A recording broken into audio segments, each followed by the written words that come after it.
Three sounds of the gong.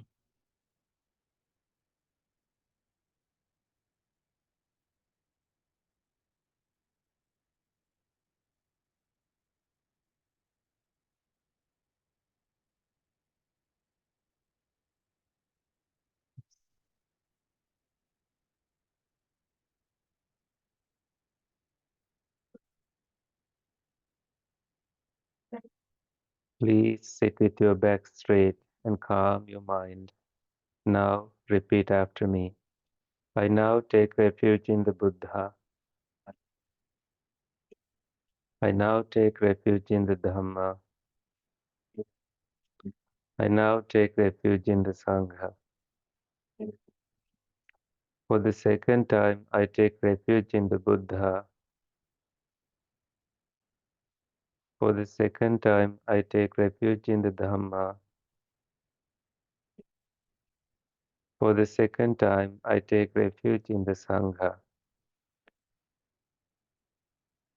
For the third time, I take refuge in the Buddha. For the third time, I take refuge in the Dhamma. For the third time, I take refuge in the Sangha.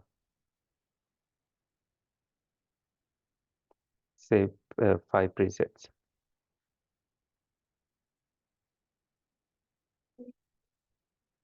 Five precepts.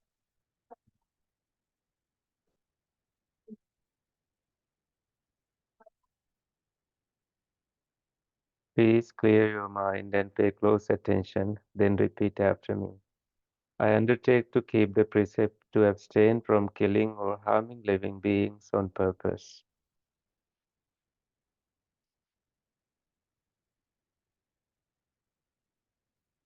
I undertake to keep the precept to abstain from taking what is not given.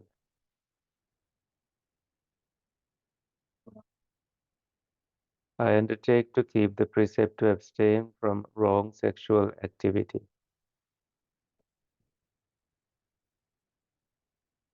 I undertake to keep the precept to abstain from telling lies and harsh speech.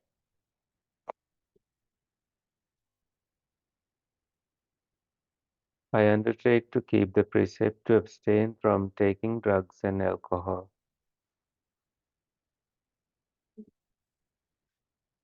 I undertake to be loving and kind to myself and all living beings.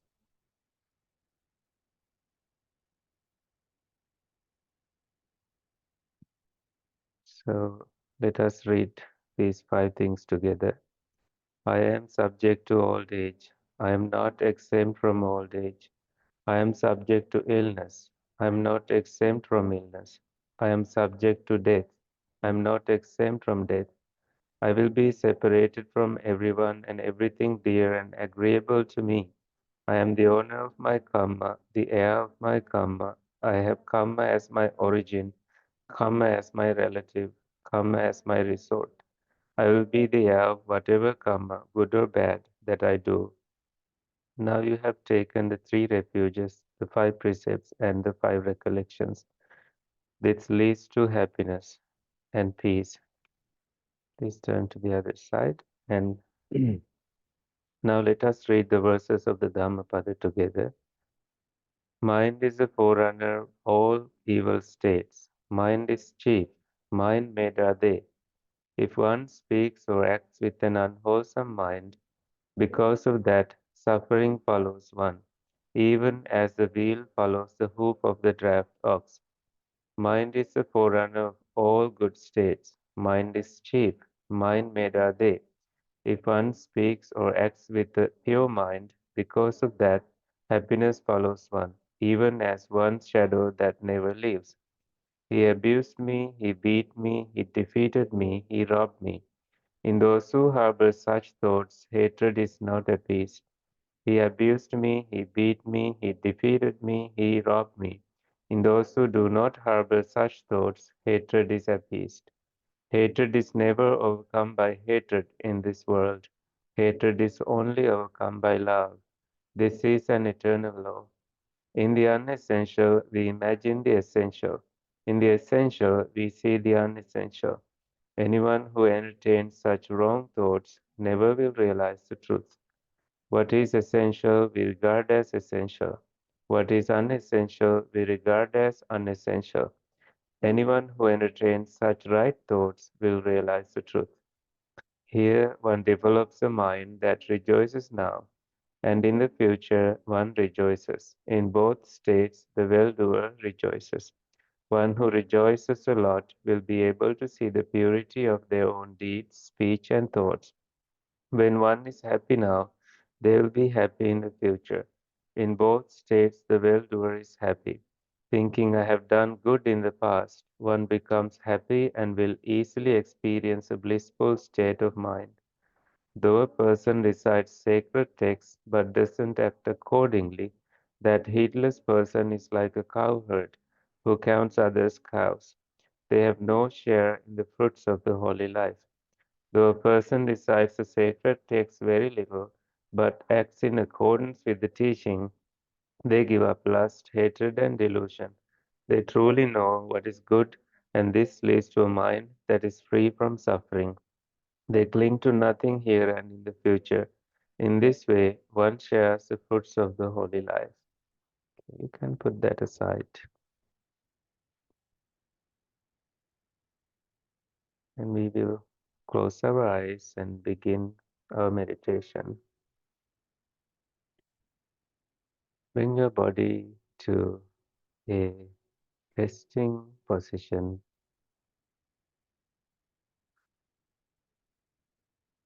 As you hear the next sound of the gong, you may transcend your worries,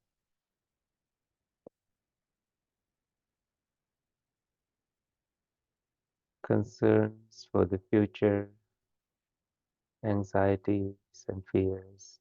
Instead, choose courage, fearlessness, peace, and calm abiding.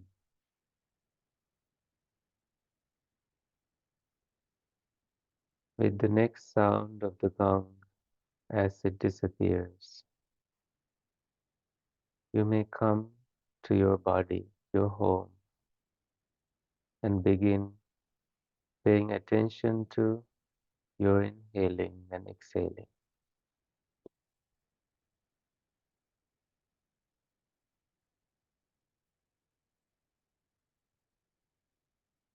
Take a deep breath in, bring your shoulders all the way up. As you breathe out, you may drop your shoulders. Please do so a couple of times.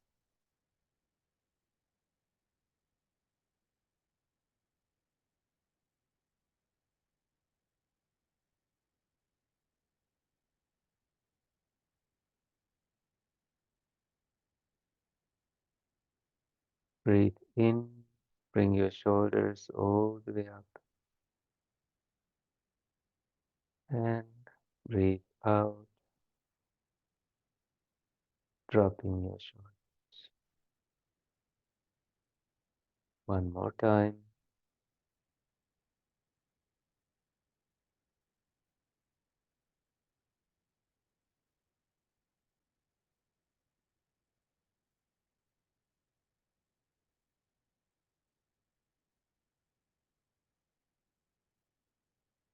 Let us quickly scan the body,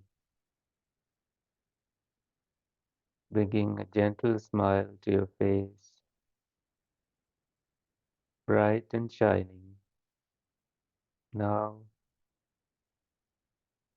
to also paying attention to the forehead and going upward to the crown of your head and the back of your head, your ears, your neck, muscles in your eyes, and all tension and tightness anywhere gone. Now pay attention to the upper back, mid back, and lower back.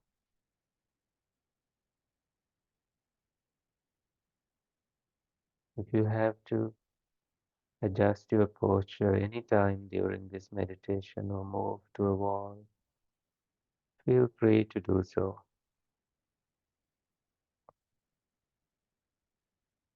There is no need to break your practice because of your posture. When you change your posture, you will pay attention to changing your posture and applying mindfulness to that one activity you do whenever you do it. And by applying mindfulness, you have uninterrupted meditation. With that uninterruptedness, you come back to whatever you have been doing before. Continuously applying mindfulness is key in developing stillness in our minds. Now pay attention to your neck, shoulders. Notice their movements alongside your breath. Your arms and elbows, also your palms and fingers. Noticing also their resting positions, not leaning forward or backward, just gently positioned.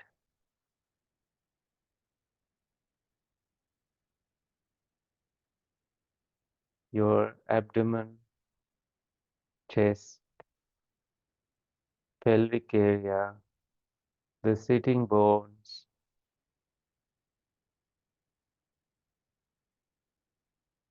all perfectly aligned.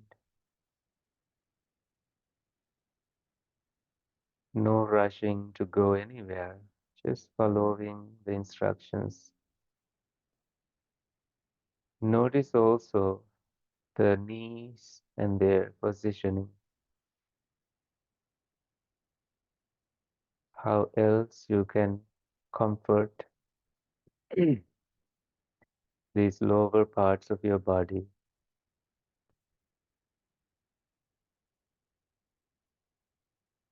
giving enough air and space and agility, as well as making sure there is comfort, blood circulation, and if there is any nerve blockage, impingement, you may change your posture to give comfort to the body.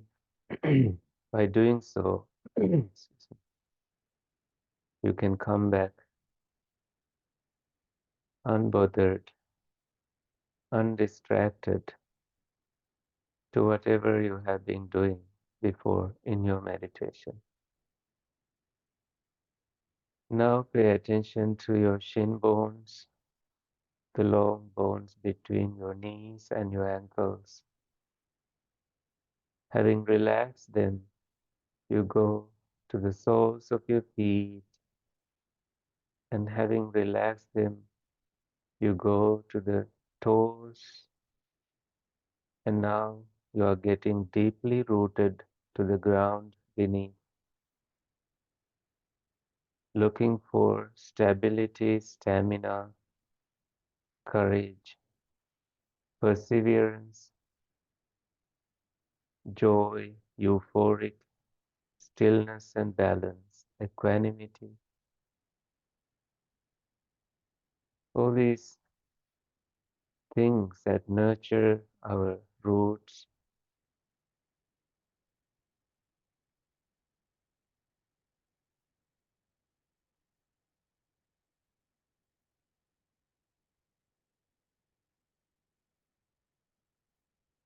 One more time to move away from agitations if they are persistent.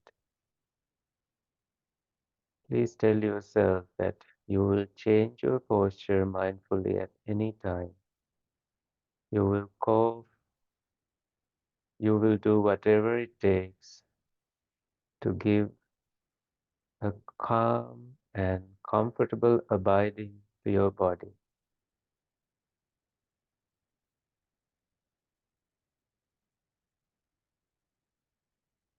Imagine yourself being a tree shedding old leaves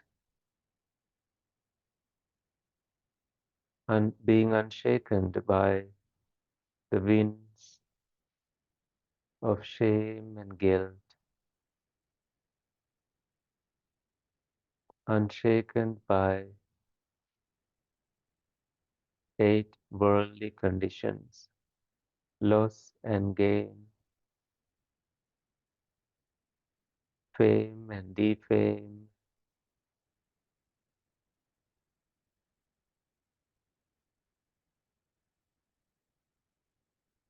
insults and praise,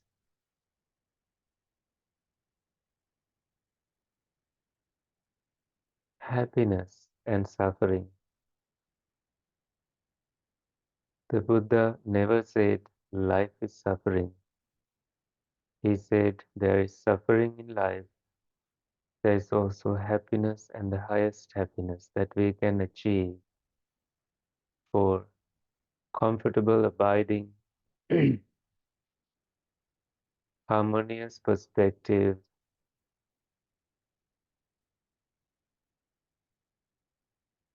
arriving at peace here and now while we are living our rare, precious lives.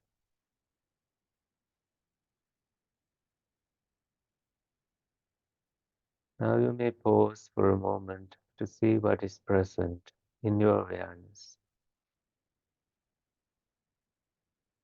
Things come and go as you pause and observe.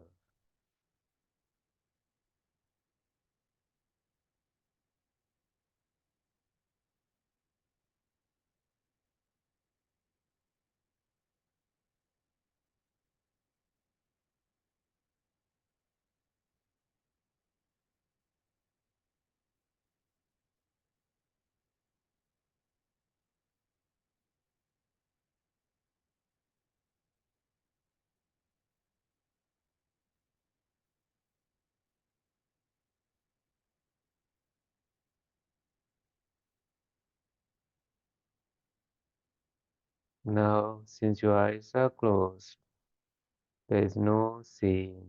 Since your ears are not active, you barely hear much to pay attention to. And nose, tongue, skin, these are inactive. So seeing, hearing, smelling, tasting, physical sensations, as well as what your mind is thinking, these are all subdued. They go far away or become inactive. Brain and our nervous system begins to cool down. But mindfulness, calmness, tranquility, they all begin to kick in.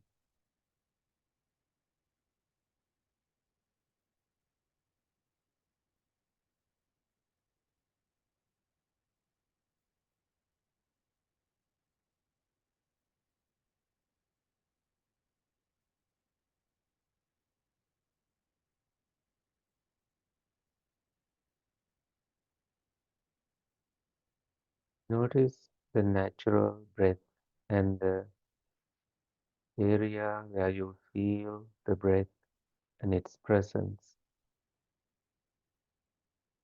especially across your upper body. Notice incoming and outgoing breath.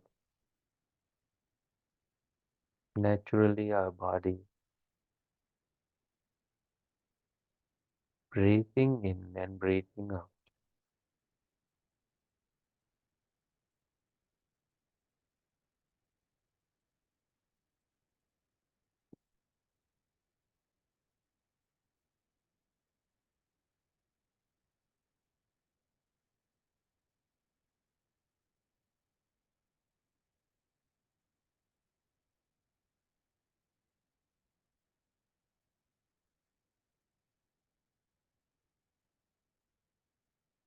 Some parts of our body become very, very still,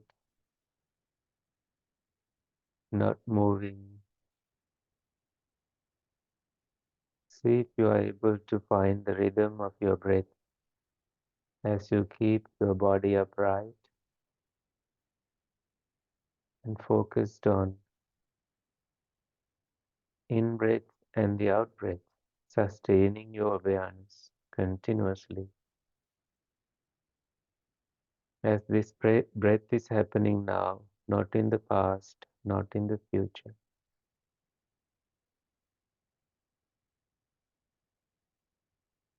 Everything else that may take your attention only stays with those things temporarily, and you release those things from your attention.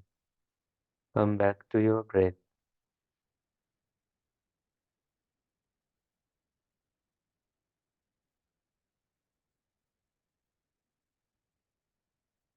Notice without you doing anything, your hands have calmed down. Skin, any brokenness begins to cool down and heal, and you continuously apply awareness to your inhaling and exhaling.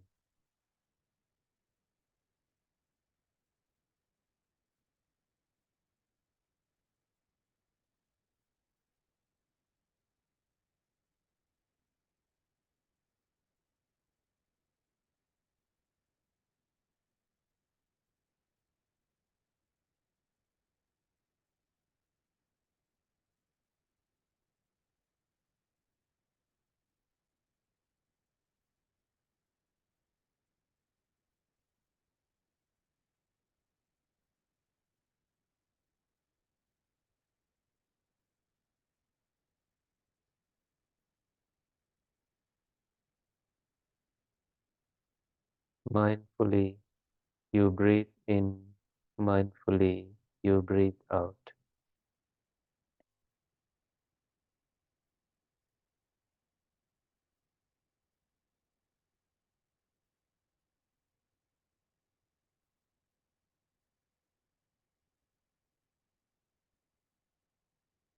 We may stop trying to look at our breath, but instead feel it as we feel it. And you may now narrow your focus just to the starting point of your breath, to the ending point of your breath.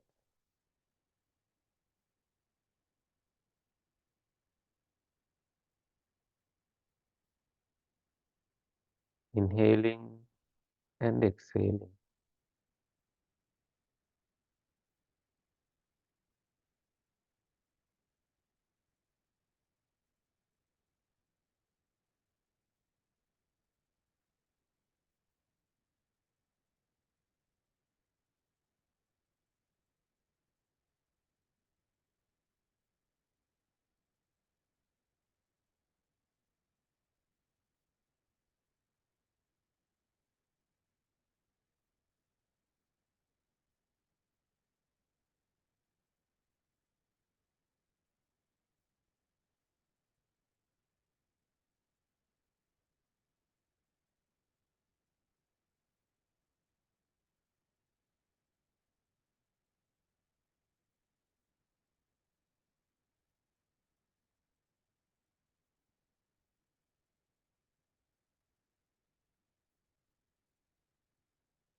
Notice long and short nature of some of your in-breath and some of your out-breaths. See how mindful you can be and allow everything else to disappear into the space.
Whenever you feel distracted, recognize it, release it, return to your breath, and repeat. This happens in seconds.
Make your breath a delightful experience. That means there's things for your mind to be with. Notice as you stay focused with your breath,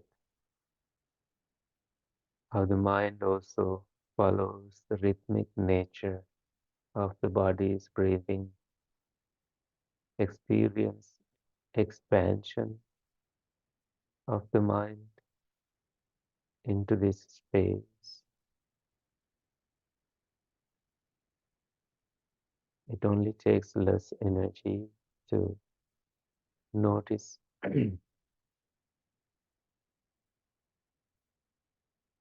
this expansion.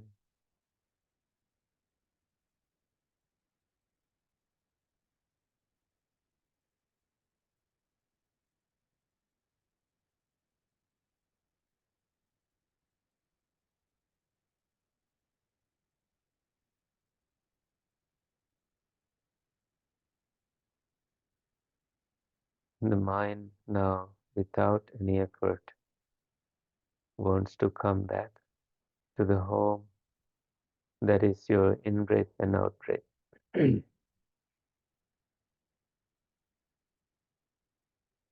Less and less busy there.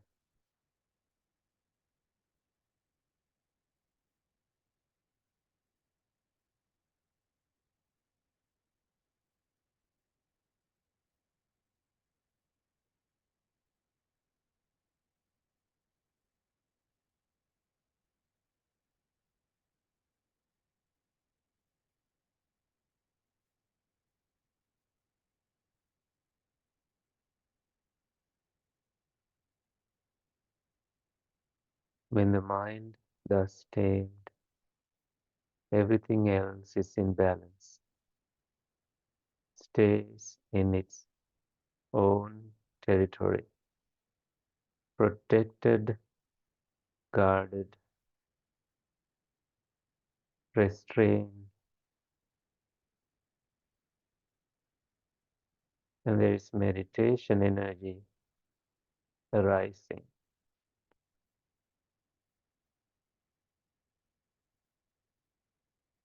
There is a mind now going deeper inwardly, settling in, and the mind does not see any obstacle. Obstacles of anger disappeared, wanting things disappear, frustration does not build up. Mind sees calmness, tranquility, peaceful abiding, a natural state of being.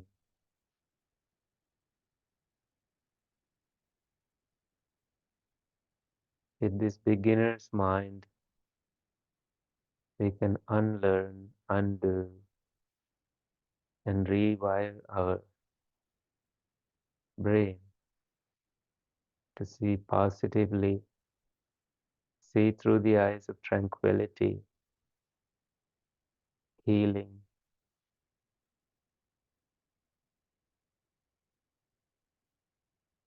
and lots of deep insight.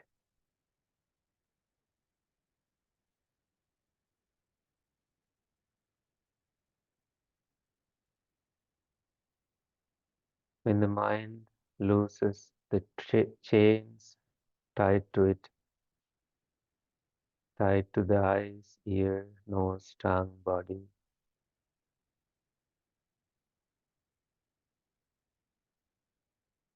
mind is free,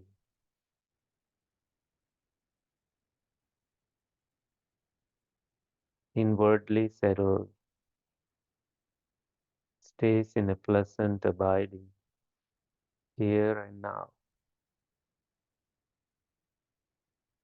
aware of what is arising, aware of what is disappearing, not clinging to any state, any encounter, any experience.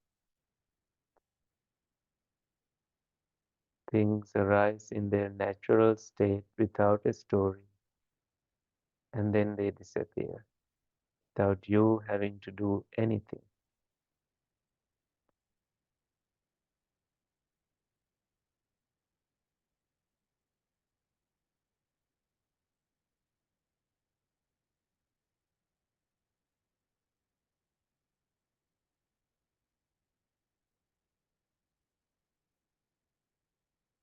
This beginner's mind that we arrived at is a blessing.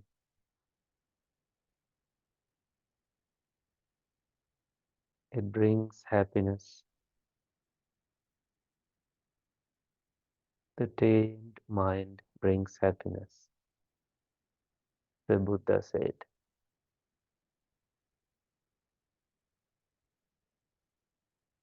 That means untamed mind brings unsatisfactoriness,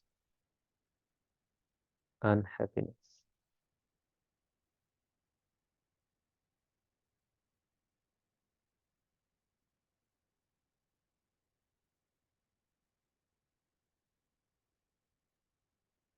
Instead of wandering, mind stays present with just this breath, calming this breath even more, noticing however subtle your breath becomes, staying pleasantly taken by its mystery, you remain there.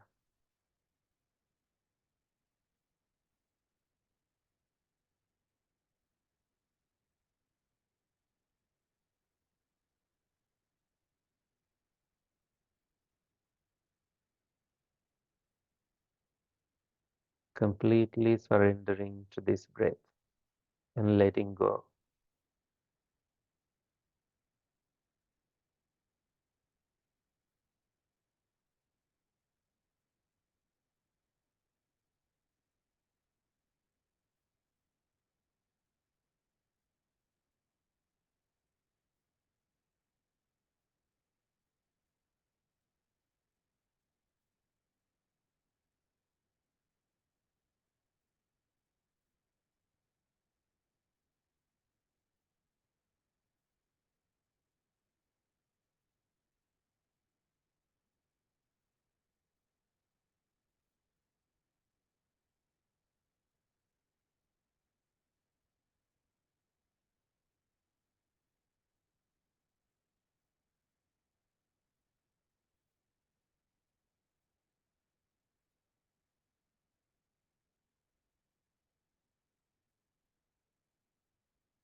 Let go colors, patterns, visualizations as well, so the mind can begin to go deeper and deeper into its own stillness.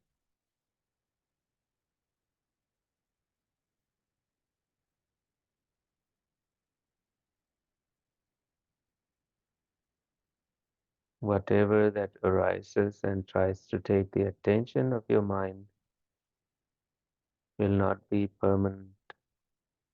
This too shall pass.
Prepare to come out of your meditation, the third sound of the gong.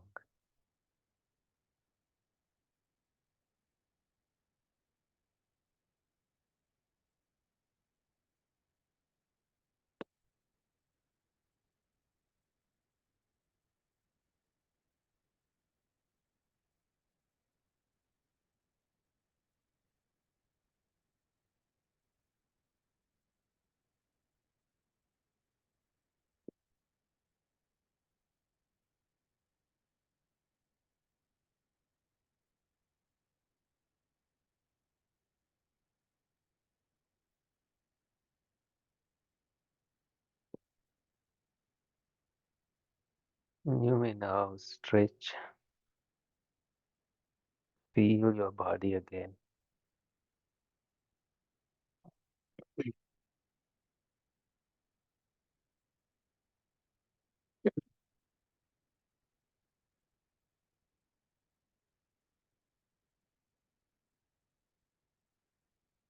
So that was about 40 minutes maybe of meditation. How was it?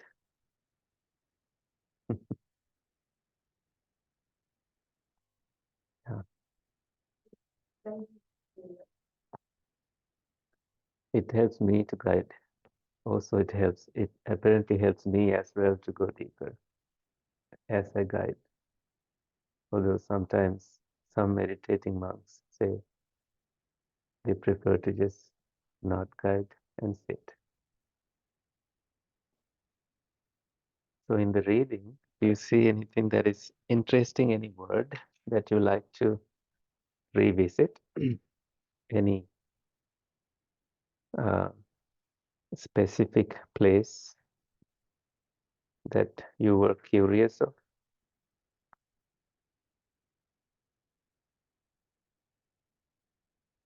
When we go to St. Louis, we read this every day at uh, 5:30, uh, about 6 in the morning before we meditate uh, as a group during the 10 days of a retreat. So I'm trying to adapt it here on some days when there is a group present.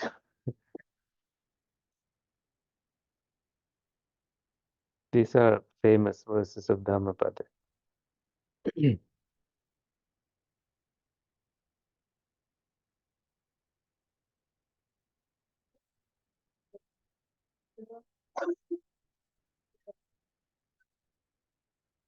Hmm.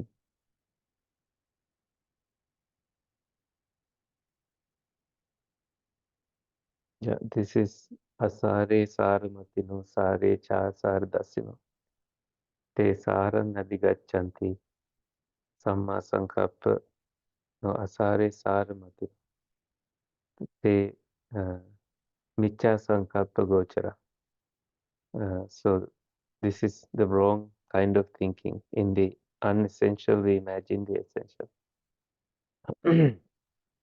In the essential, we see the unessential. We just ignore meditation. We ignore uh, wholesome thoughts, the opportunity to cultivate them. But we spend so much time watching TV, uh, whatever, that takes a lot of space of our mind. So these are wrong thoughts, habits that we develop, and that we are blocking the view um, for the truth to be revealed to us because we are fooled by the lies that the mind continuously brings to us. With those lies that the mind constructs, we love spending so much time. And sometimes we spend the whole life just getting busy with just anything the mind tells us to do. But today in this meditation, we we're able to gradually bring it to restrain the mind. And all we had to do was to just take some effort to notice how just by closing our eyes, we, we don't stay distracted by what we see. And we can also naturally close our ears, not physically, but mentally. And all else also falls into a place. So the brain does not get so busy having to respond to everything. Usually we respond to everything, right? Now, in meditation, we realize we don't have to respond to everything. And this Dhammapada Gatha, the verse is touching that. And the opposite is what is essential, we regard as essential. What is wholesome, what is good, we take it for what it is. What is unessential, especially the mind creating all the lies. A simple example would be that you go under a tree and you imagine, oh, something is going to fall from this tree, and then suddenly panic arises in your heart. And it all is a false thought that arose, and you believed it, and the body didn't know how to react, and it just reacted that way. And this happens a lot to us. It's just a simple example, right? And same way, you look at a person and we judge them. And over the years of knowing them, we realize, oh, how many good qualities that this person had. In the beginning, the mind couldn't tell, but with experience, it was able to tell that the person is super nice individual. But somehow we just couldn't see it. Um, but what number 12 is looking at is what is unessential. Usually, frustration is unessential, hatred, jealousy, lack of uh, rejoicing in what other people have and what they have achieved. So we spend time getting worked up with things that, that is not necessary. Also watching news sometimes, continuous news stories that our computer tries to pop up when we are all trying to focus on um, homework, right? The computer is so smart to just distract us with something. And this is unessential completely. We weren't even asking for it. And they try to build the structure in such a way that they can keep us distracted with nice colors, nice images, nice something. Uh, Anyone who entertains such right thoughts will realize the truth. These are very strong, powerful wisdom statements.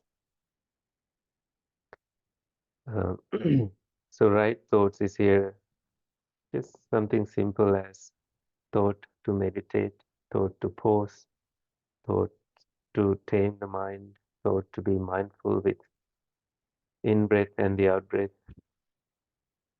thoughts of just letting go, also thoughts of not owning everything that we feel. Sometimes we say, I feel fear, I feel panic, I feel nervous, I feel this and that. All these are just visitors. They come, they go. All we have to do is to just let them be. They all have their own ways of coming, their own ways of going. We had nothing to do with them. Because of our experiences and lack of knowing, we just think that it's my fear, it's my anxiety, I should do something about it. And trying to do is our nature. We never learn to be. We are beings. We are not doings. Right? We want to do something about things. This gets us more frustrated. So there's much more, I think, perseverance. We grow through what we go through. We never give up. We just grow through failures, and all of those are just blessings in life. Give time, give time. No need to say, I can't do it. It's just a thought. That thought also disappears. This is when, you know, growing up, this is when you tell yourself, oh, the thought came to my mind that I can't do it. But I will think like that until I actually do it. This is what we need to see. And then everybody will say, oh, yeah, she can do it, he can do it. The world is like that. It just works in our favor when we don't give up. This is how we train our mind. All these really successful people, they never gave up. They did not surrender to the lies of others and lies of the mind's constructs. Mind always makes, oh, this is impossible, I can do it, kind of mind. Very unnecessary. This is fear driven, anxiety driven, and but we can always conquer that. The Buddha, he never gave up. He failed and failed and failed and failed, and he also noticed that he can try this other technique, and finally realized what is actually what was there to be realized. Coming at truth and abandoning the lies that his mind had made throughout the cycle of birth and death, and that he called ignorance. He has been ignoring the truth. You all have done that. And slowly we can arrive at truth. Anyway, any more questions?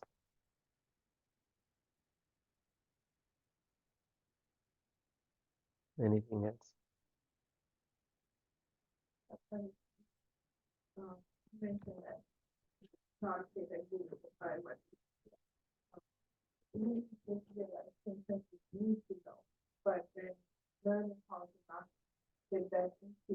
Mhm.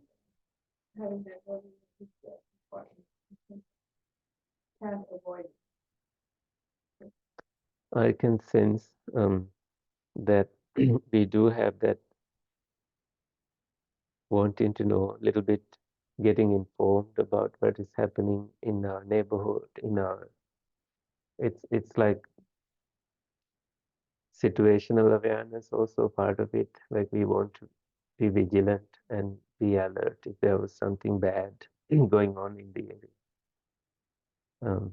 Aside from that, as a mother, you also want to be aware of what is happening in my town, in my country.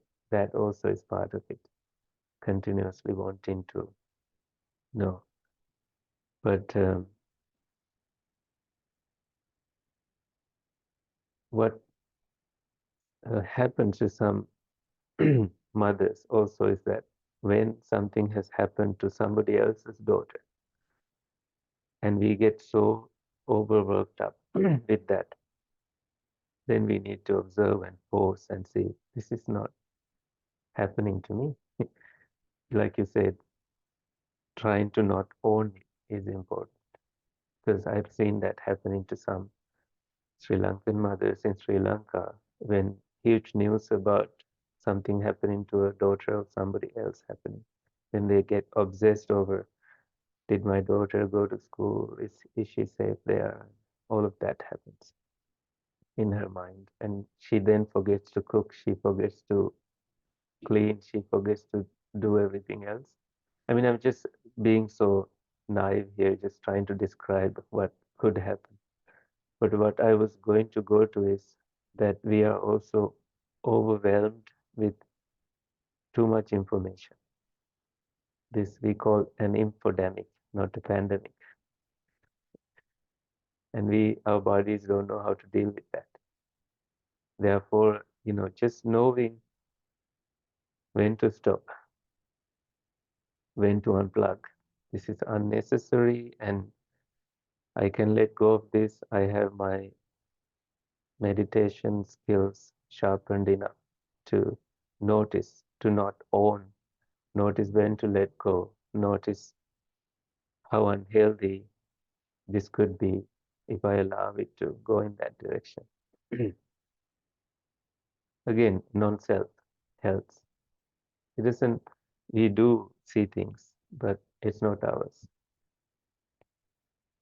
The simplest example that the Buddha gave to Visakha, one of the patrons, wealthy patrons, is that she was actually experiencing a loss in her own family. A granddaughter had died,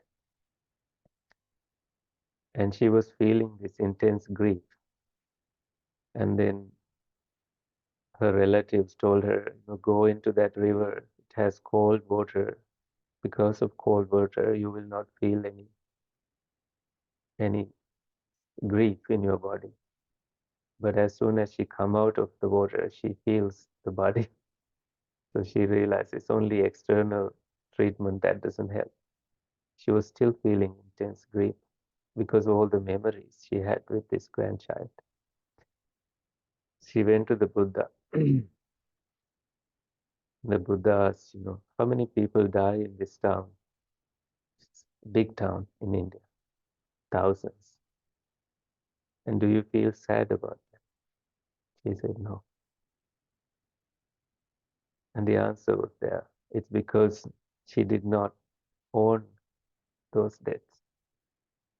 Those people who died were not her people. She did not have any memory associated with them.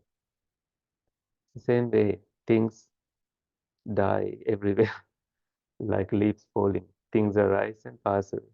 We don't need to notice them as ours.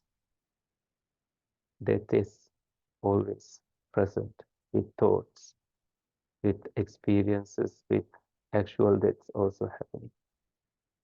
News also come and die. People get so interested about things. But, you know, I, as a monk, my role is to not get worked up with things. I notice that all the time. So I try not to contribute to gossip. I try to practice right speech. I try to stay, even when people ask, do you know anything about this? I reflect on how gossip dies when it lands in a wise person's ear. I try to stick with those things so that it helps me to also see my practice in those things. So I think for a mother, uh, she can do the same. My role as a mother is to make sure that my daughters are healthy, my family is healthy, my parents healthy. So all these roles that we play teach us, what is essential and what is enough, and then cut down anything else. But I know you were not thinking um, about being a mother necessarily when you asked that, when you brought that up. But I was just going there, um, just to clarify a little bit deeper of how things can play in our mind. Anyway, we have gone beyond our time. Let us maybe bring our palms together and share merits, especially thinking of Bhante Samhita's father who passed away last Thursday, wishing him happy rebirth. May the suffering ones be suffering free and the fear struck Fearless be. May the grieving shed all grief, and may all beings find relief. May all beings share this merit that we have thus acquired for the acquisition of all kinds of happiness. May beings inhabiting space and earth, devas and nagas of mighty power, share this merit of ours. May they long protect the Buddha's dispensation. Bhavaggupadaya avijjehettato ettantere sattakayopapanna Rupi arupi cha sanya sanyino dukkha pamunchantu pusantu nibbuting idam me punyang asavakkayavaham hotu sabba dukkha pamunchatu vimina punya kammena mame bala samagamo satang samagamo hotu yava nibbana pattiya. May all good things happen to you. May you be deeply well. May there is physical and mental healing in every way in your lives. May you live long, happily, achieving your good purposes. Sadhu, sadhu.